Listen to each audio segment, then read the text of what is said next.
We're going to take a look at some of the text input changes in Gingerbread. You can see right here, this is a text message thread. It looks pretty normal. First, let's go into tap here and bring up the keyboard. You can see the keyboard looks quite a bit different. Visually, there's more spacing between the keys, especially between the rows. Also different use of colors, and you can long press buttons to bring up numbers here without having to go into the dedicated number area. Prediction seems a little bit better. Things seem a little bit more accurate, and quite honestly, it seems when you're a little more wild with your finger flying around that it does a better job of predicting mistakes and figuring out what you want intended.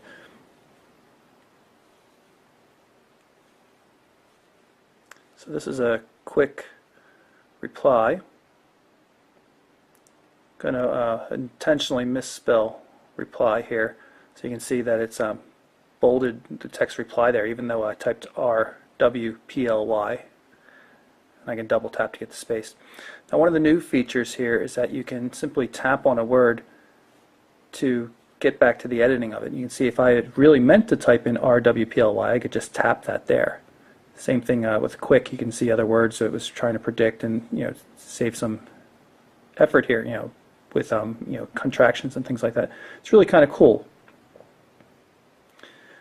Additionally, you'll notice the new cursor control. Definitely easier to use than the old system of just trying to tap everywhere. Take a closer look at the keyboard itself. One of the things you'll notice here is support for multiple languages.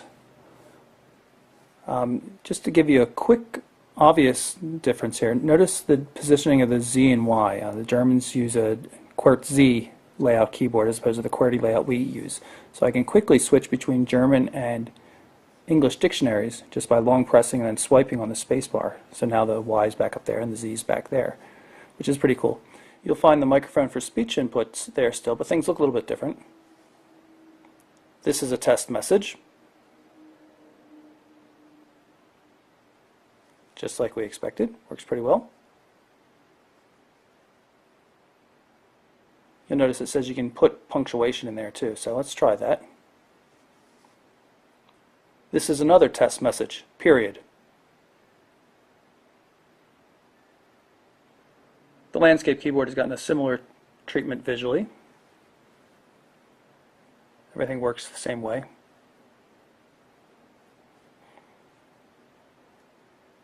Now if you want to put in something like a comma or another special character, you don't have to switch all the way into the symbols view here. You can just long press right here on the full stop period, whatever you want to call it, and select the more common ones. Comma being most common, of course. It's just easy. So you just long press the period and let go, and then you've got a comma.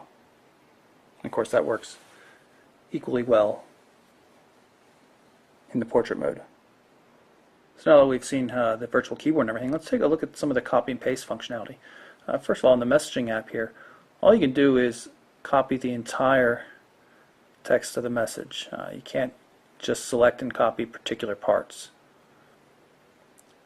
So to show you how it works in different parts of the system, I'm going to paste this in here just so you can see it. So now we've got the in here in the editor. I'm going to long press on one of the words, and it's going to say select word, and then I can grab the handlebars and move them around to wherever I wish and tap on the text, and then I can copy it.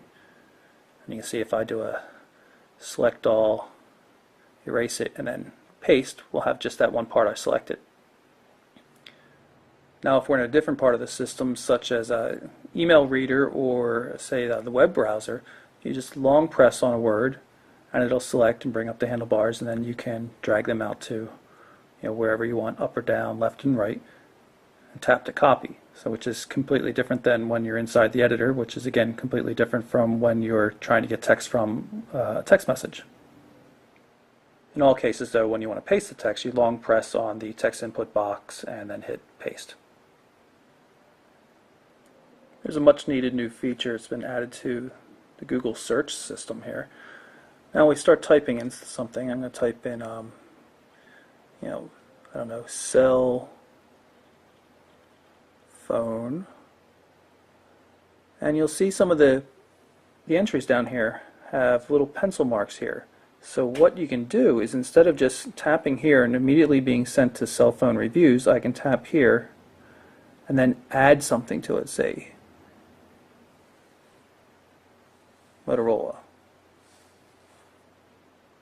And again, I can tap here and add more words. Makes the search results much more useful. And then of course I only have to hit the go button here to actually do the search. We're in the About section of the Nexus S Gingerbread system here. You can see it says Android version 2.3. What I really want to show you is the new battery monitor functionality. Notice the graph up here at the top. It's showing the downward slope of the battery status in terms of percentages. You still have the same information you had before, showing that the display has consumed 46% of the power that I've used so far, as opposed to the cell system and things like that. But it's kind of cool when you tap on graph, you get a larger graph, so you can see the ups and downs and plateaus. As obviously in this flatter section it was probably sitting there doing nothing. Steeper sections like recently down here at the bottom, you can see that's because I've been using it for doing the video. And if you look down here at the bottom of the screen, you can see when the Wi-Fi system's been on, when the device has been awake. So you can see that Wi-Fi almost perfectly matches up with when the phone's been awake. So I've had Wi-Fi on most of the time. You can see screen on and things like that. It's pretty cool what it shows you.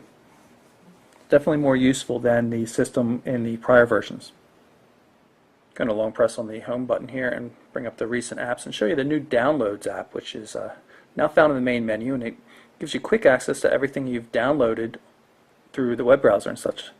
So you can see I've downloaded a couple of images here in an application.